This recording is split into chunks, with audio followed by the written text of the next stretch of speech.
Hello aspiring cooks!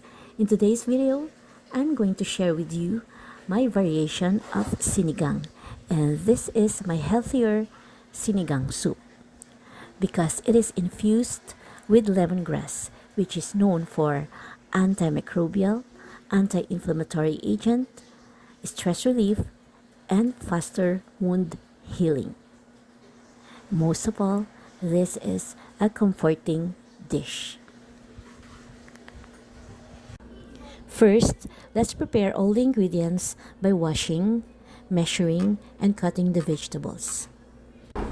For the lemongrass, so that we can easily extract the juice and its flavor, we can just crush the stalk like this.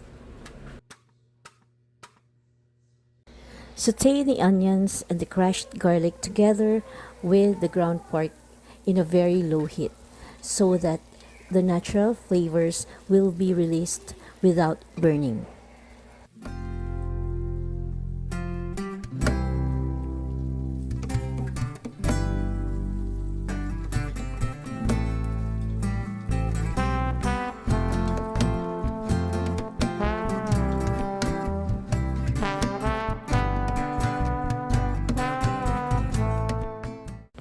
If you want your meat to be a bit toasty, you may do so, but not too much. Also, if you are going to serve this dish as a soup, you may cut your vegetables even smaller, like bite-sized.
If you find value in this video and you want more content like this, please like, share, comment, and subscribe on my channel.